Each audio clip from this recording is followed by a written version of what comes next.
All right, what's up everybody? So I'm about to tour a 2-bedroom, 1-bath house. It's one of the smallest houses pretty much that I've seen in a long time. So it should be pretty interesting and it needs some work. And if you can see behind me, a lot of the houses are actually the same style, but they've had massive renovations done to them. So if you're an investor and you're looking at a small house like this, I think it's about 800 square feet total, which sounds like a lot, but over 2 levels, that's only 400 square feet per level. It's only 2 bedrooms, 1 bathroom, so there's not going to be a ton of buyers for that property. But that being said, it should be a pretty interesting property, so let's go check it out. All right, here it is. And this neighbor's dog is nonstop barking, so you got security. Trees are a little overgrown. Steps need some work. The entire house needs a decent amount of work. So here is the living room. Let me get a better view of it because it is small. All right, you can still hear that neighbor's dog outside. So pretty straightforward. You got a window, you got some space, and then the kitchen. What I'd probably do is, I think everyone in their right mind would do this, is just open this space up. So, kitchen's not big, but you know, you could definitely has potential. Here's the HVAC. Looks like it probably needs to be, it's gas, looks like it needs to be just fully replaced just by the condition. You can see the rust on it. Usually that's a pretty good indication. You don't need to be a home inspector. If you have rust on your HVAC, it's usually a time to repair. Hot water heater. That's generally not too expensive to replace, so you might as well. And we'll go outside in a minute, but just want to show you a view from here. These old light fixtures. I mean, this kind of kitchen too wouldn't be that expensive. If you put 15, 20,000 into this kitchen, you could actually knock this wall down. You know, you could actually get a pretty high-end kitchen going on. Just a view from this side. So that's pretty much it. You got to be very, utilize every last square feet. When your house is only 800 square feet, you got to be very careful. Let's see if we get a picture of that dog, which is non-stop barking. There he is. There he goes. That thing is loud. Okay, so we're about to head upstairs, and my first impression of the property is, it's actually not bad. It needs a lot of cosmetic work. I haven't seen anything structural, but the thing that concerns me about this deal is just the fact that it's 2 bedrooms. So you're gonna have people that are looking for 2 bedrooms, they might be looking for a condo. This might be a good alternative, but in terms of resale value, to really get the most, you're gonna need to get the 3 bedrooms. And so this might be a massive addition. I'll need to see what some of the 2-bedroom comps sell for, because although it's detached, it's a single family house, it might as well be a condo, it might as well be a row house. So really the biggest thing is getting a 2nd bath, maybe a hall bath, half bath down here, as well as that 3rd bedroom upstairs. So let's check it out. Hopefully, hold my breath, hopefully the house is not too bad up here. Take a look at the backyard. We got some shrubbery going on. So, check out these tiles. These are nice. So, bathroom. I mean, it's outdated. Clean it up a little bit. It's not bad. So this is the 1st bedroom. It's a little small. Obviously, 400 square feet per room. Per level. So almost, this would be a nice office. And here's the 2nd bedroom. You can see the roof. So and it looks like it needs some drywall work and some insulation. I don't know what happened here. It's like it just all fell apart at some point. Hopefully this doesn't collapse on me. So you can see the attic, the trusses. This would be a good house for a home inspector or contractor to give you some bids. So it's not too bad. The space is decent. I'm more worried about just the fact that there's 2 bedrooms and 1 bath. So with a property like this, and it's like 100 degrees up here, you know, it's almost a tear down. I'd have to see, you know, as far as tear down condition, it's definitely not tear down condition. I've seen much worse, but as far as functionality, I believe the technical word is functionally obsolete. So it's kind of bordering on that. Unless you do a massive renovation, it's probably going to be more of a builder that purchases this. And if you're a new investor, you know, this house price is actually priced very cheap for this neighborhood, and for a detached house where I live, this is incredibly cheap. However, you still have to think in terms of resale value. Just because smaller single family houses sell for one price, this is a much different, smaller type of house. This is only 2 bedrooms, like I've mentioned like 10 times in this video already.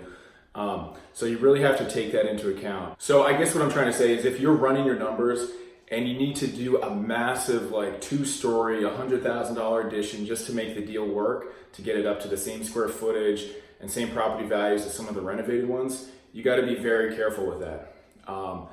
If you have to think too creatively to get the deal done, to make it work, then it's a risky deal. So I'm probably not going to be purchasing this property. You know, every house has the right price, so at the right price I probably would buy this.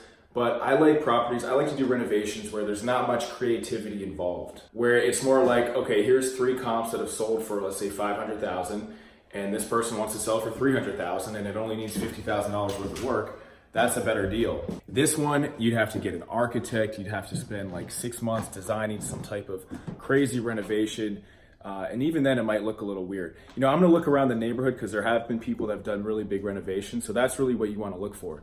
You know, you tell your contractor, hey, I wanna make my house look like these other houses. So we're gonna walk downstairs now. I'm gonna show you the back of the property, see what we have going on down there. It looks like a freaking forest back there. I don't even know how much I'll be able to access, but the house, you know, if this was 3 bedrooms, I'd buy this in a heartbeat. It's just, it really doesn't need, I've seen way worse conditioned houses than this. So let's go out the back door. I think that dog is still barking.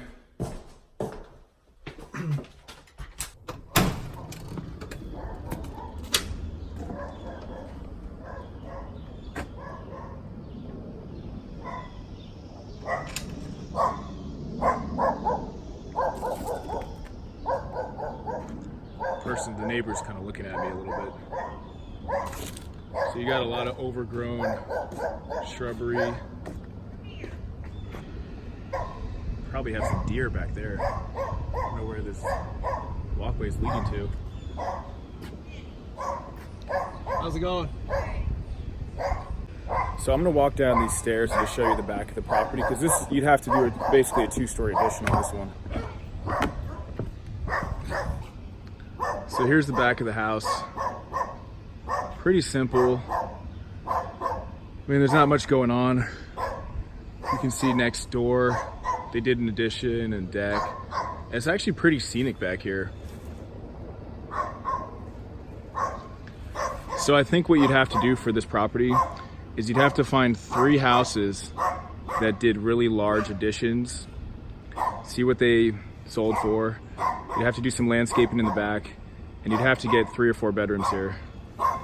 And this dog you'd have to do something with too. Hey, buddy.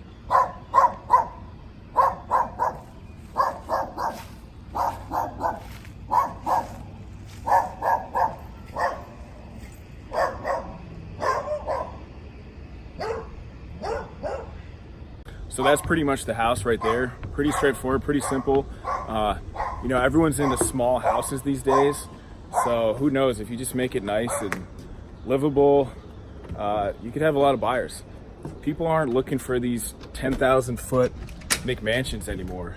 You know, small houses are in, which I kind of like. Just got to make sure you have the right comps for it. So right now, I think his property's been on the market for maybe 60 days, which is kind of a long time in this market. So obviously it's still overpriced, even though it's the lowest house by far. It's still overpriced. I'm sure there's probably still some room for negotiation. And I think the story behind this house, I was looking at the tax record, someone purchased it, I believe last year or 2 years ago, in the same exact condition. And they had big like architectural designs done and plans to, I think either build new construction or possibly just do a massive renovation.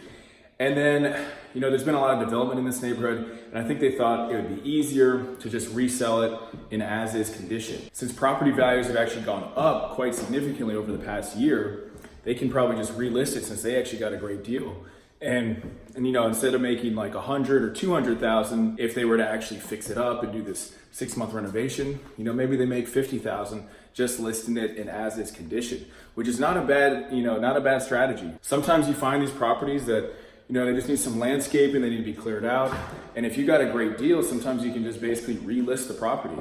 And, you know, you're not gonna make as much, but it's also not gonna be as much of an investment. You're not gonna be, you know, going to the property once or twice a week to check on the progress. You're not gonna be dealing with contractors. So it's actually a strategy called wholetailing, where you purchase it and then basically just relist it and sell it to, you know, someone that might live there and fix it up. But you're not gonna sell it for the maximum amount, but you can still make a decent profit. And I would actually recommend when you're investing that you look at properties in 3 different ways. So you can look at it as a wholesale type of deal, where you would basically just sell the contract, sell the rights of the contract to another buyer.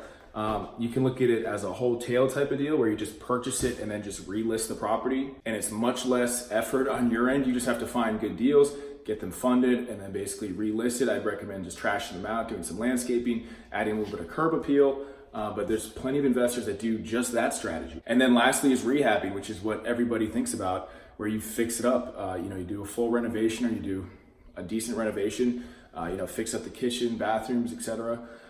Add some value to it, and then sell it. And that's the most profitable, but it's also the highest risk. So you're gonna be able to do much more deals if you evaluate properties through the lens of 3 different exit strategies. If you just have one exit strategy, you're gonna limit the amount of deals you do. So try to have 3 exit strategies. And if you have any questions about any of them, just drop them in the comment section below. And please like, please share, please subscribe, and I will see you on the next video. All right, bye.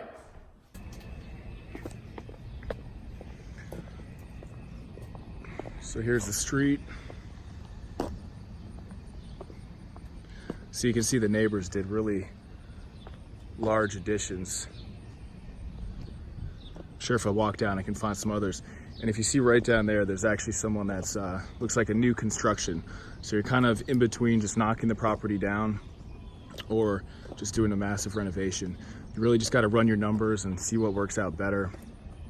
But for this type of property, I would definitely recommend, you know, a more experienced investor, just because anytime you do larger projects, there's more things that can go wrong.